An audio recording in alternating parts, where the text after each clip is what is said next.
2020 was a year with 366 days. This video contains a recap of the year and more than 10 lessons I learned that may help you in your game development endeavors. Hello Turtles, I'm Tim Bodette, and I have a degree in game design and development from Full Sail University and worked in the game industry for more than 5 years. My indie adventure has now made more than $10,000 since I started 3 years ago. Woo! Without a full-time job, I'd be fairly screwed. You can support the channel by subscribing, and that will help you catch my future video where I break down that first $10,000 as an indie developer. There is a lot to be learned from my adventure in 2020, so let's dig into the lessons and hopefully you can learn something along the way. Turbo Boom is one of my racing games where you drive a rally car across obstacle courses filled with explosives. Drive fast, but don't explode. I started working on it in July 2019 and pitched to publishers in September because progress went so well. In October to December, the pace slowed and I was holding off level design work because I did not feel inspired or motivated. This lack of inspiration and motivation continued into January 2020 as well, but I just started working on the levels anyway. This was the first lesson of the year. Lesson 1. Just do it. This may sound quite simple and obvious in hindsight, but the levels will not finish themselves. The discipline of just doing it seemed to get things done. Being inspired was not as important since new ideas spawned after moving forward. In January, I was focused on a horizontal slice of the game, having a rough version of each level ready to go. By the end of January, more than 60 levels were in the game, with many others being cut out because they didn't add good value. In total, 80 or more levels were created. That takes me to Lesson 2. Don't be rigid about level design. The design of Turbo Boom called for lots of short levels. I hired someone who was very interested to help out with level design. At first, I made a major mistake by rigidly defining how levels should be too early in the process. When designing the first levels, it is better to remain open to any ideas, even if they are wildly different from expectations. This may allow for more unique experiences to be added to the game and let the game grow organically. Only later in the project should constraints be added to keep feature creep at bay. Let a young project remain free to discover itself. February and March were spent improving the title screen, level select, leaderboards, and settings. I added gamepad support, a 3D island spinning in the background, and really worked to improve the aesthetics. It is miles away from what a pro designer could make, but I was pretty happy with the results. To reach this level, I started playing other racing games, which leads us to Lesson 3. Playing games can improve your business.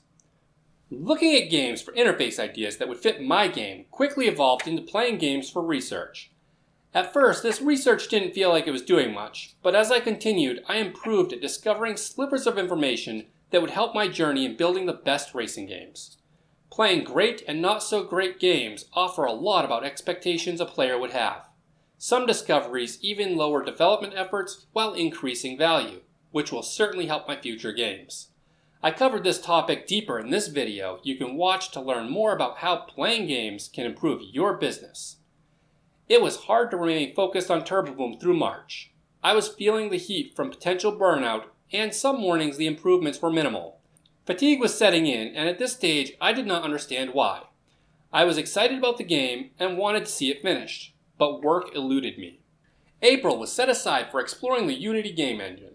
I typically build my games in a custom engine and wanted to discover better tools or workflows that could fit me well. In addition, I thought it would be good to investigate the asset store and perhaps even make an asset pack to release to other developers. My first 3 hours in Unity was spent building a very simple highway racer game just to get started. The Ludum Dare Game Jam falls in April, and it was my first game jam using Unity. With only 48 hours to create a game, using Unity was a massive advantage. The theme was Keep It Alive, and the idea I went with was keeping an egg in a bowl on top of a racing car. The jam went smoothly, and Accelerate was rated 12th for fun. This is where I changed gears and learned Lesson 4. Be ready and unafraid to pivot. Instead of continuing with the asset pack like initially planned, I decided to polish Accelerate and release it as is in 3 weeks. This seemed like an easy decision to make, but it actually took more thought as it changed plans. I wound up pondering the decision for 2 days before continuing with Accelerate. This type of decision shouldn't be made lightly, but also don't be afraid to change course when you have strong feelings and reasons to do so. For me, the decision to pivot also slightly extended the Unity Exploration Month into May. I planned the first week or two of May to be developing and marketing the game. Accelerate did not make a lot of money on itch.io, but what does one expect when they take the week dedicated for marketing and instead builds levels? This jumps into Lesson 5. Don't use marketing time to continue development. This is a lesson I already learned with Archer, my first game, but here I failed for different reasons. While streaming the development of Accelerate, I performed 2 24-hour streams. The second of these events, I began selling copies of Accelerate. I did this because the hype was reaching a peak and it seemed to make sense. To keep the story short, that second event left the final product short of my personal expectations for the price I set. This caused me to push marketing back slightly and finish the game as I intended. In hindsight, perhaps a game shouldn't be sold until it is complete, but I let the hype get to me during that 24-hour event, which was not that bad as most sales were made during that time. Accelerate was the second game I've released publicly and has entertained many players. 5 dozen copies of Accelerate has been sold for a bit over $250. I spent $50 on the fantastic music from Tyne. That combined with the rush scope makes Accelerate the most profitable project yet, recouping almost 10% of the total cost, $2,658. The game is available on itch.io and will be coming to Steam in spring after adding more content and polish. You can watch how the game grows on my Twitch stream. With this being my best-selling game, I've learned Lesson 6. Game development as a business is brutal. April was amazing and pushed the adventure forward financially. Twitch viewers subscribed like crazy, meeting the goals set for the 2 24-hour events. It was also a brutal awakening that scares the out of me. This outlier month brought in $1,400. This is half of what the business needs to make each month to survive and is 15% of everything earned in my 3-year adventure. This is scary to say the least, and I'd probably be panicking if I didn't have a full-time job to support myself financially. In 2020, I averaged $500 a month, which is 15% of my requirements, but the average is only so high because of these random outliers. I am still trying to figure this out. One plan I have going forward is to release more games and spend more effort in the marketing department. After all, only $415 has been made from game sales, and those sales are of my immediate community, built mostly out of other game developers like you. The rest of May, I tried returning back to Turbo Boom with little success doing small odds and ends. I was trying to focus on the pause and victory screens, which to this day still need an overhaul. In June, I worked on adding some nice tools to my level editor like box select and a hacky prefab feature. This seriously reduced my workload when placing islands in Turbo Boom. This was a game changer. To get more stuff done, I started a new process which was Lesson 7. Set aside a day reserved for to-dos. When in the flow of development for the day, I often write down tasks in a to-do file that I need to address at some time, but shouldn't necessarily jump on immediately. This to-do list grows non-stop, somewhat expectedly, but I also ignore it too often. June was the start of a new strategy reserving Tuesdays to complete as many tasks as possible to stop neglecting this list. To-Dos Day became a thing. Having a dedicated day for small and miscellaneous tasks allows you to concentrate the rest of the week while still getting the other things done. This day let me explore the workflows and other applications and tools that were suggested without the pressure of lowering productivity. It wasn't a day to slack off, but it wouldn't have felt awful when trying something new that didn't work out. The first 3 months of development on Turbo Boom went so smoothly and quickly that I expected to have it shipped by the end of 2019. Given that it is now 2021, that didn't happen, though there has been minimal work on that project for logistical reasons.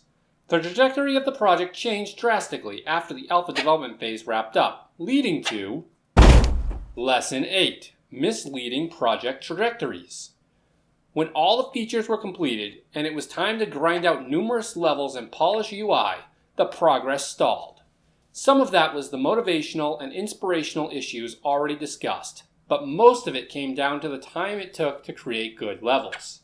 When the game is small, each change makes a massive difference, and as it grows, the changes get smaller and have less impact.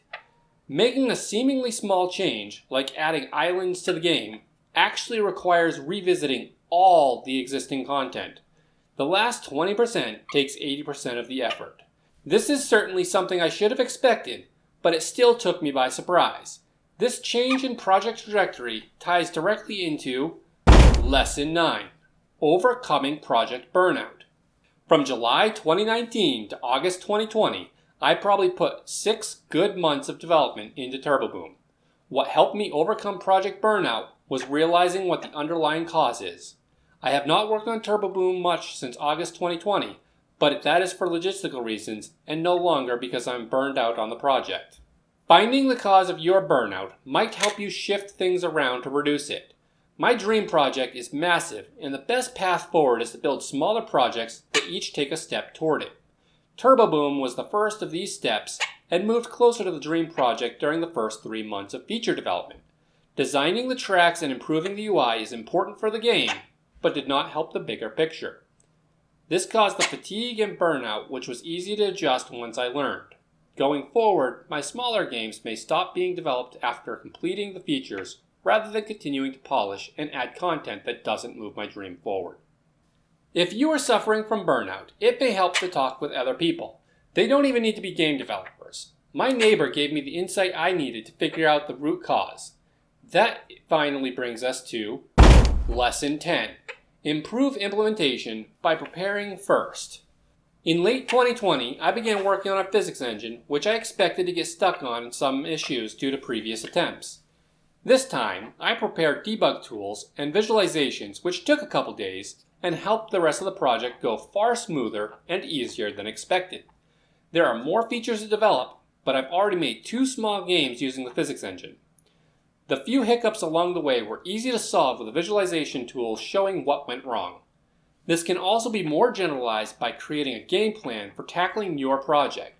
The plan shouldn't be so detailed to say what's going to happen each day, but instead just use broad strokes to see how to tackle the big parts.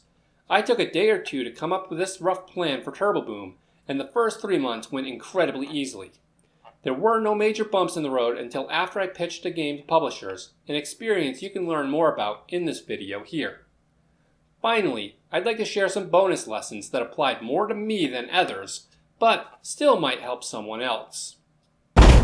Bonus: don't add series numbers until uploading. When creating multiple videos or projects that belong in a series, don't start the name or files by numbering their sequence. Doing so will force you to keep that sequence rigid, even if a future video was finished before another. When working on multiple projects at the same time, it would be best to leave them unnumbered until you release them so you can reorder as desired.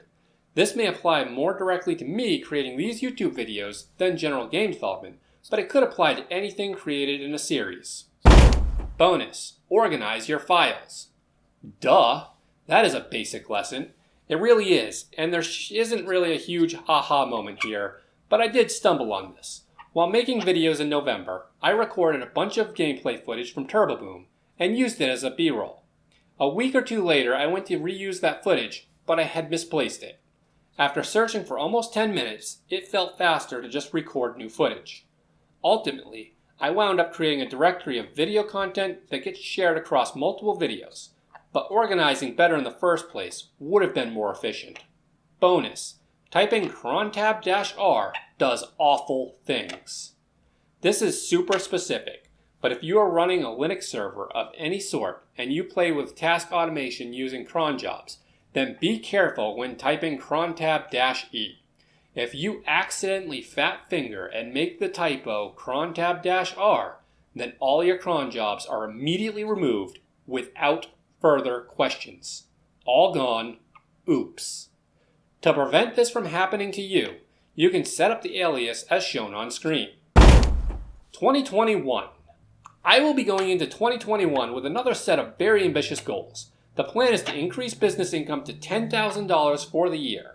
This will be the most difficult task, and if you wish to support me, there are several benefits on Patreon you can check out, like detailed financial reports, access to special Discord channel, and more. In February and March, I plan to improve Accelerate and release it as my first game on Steam. Perhaps this will help that first goal. I also wish to expand my network and find myself being a guest for other videos or podcasts, collaborating with others on game jams, and potentially going to an in-person event should it be safe to do so. I hope by doing this I can meet more awesome people and open a few opportunities in the future. As I continue going forward, I will learn new things about running a business building racing games. Many of these lessons will turn into future videos, so subscribe now to learn more. If you enjoyed this video, please give it a thumbs up and share it with other game developers. Until later, Turtles, have a good one.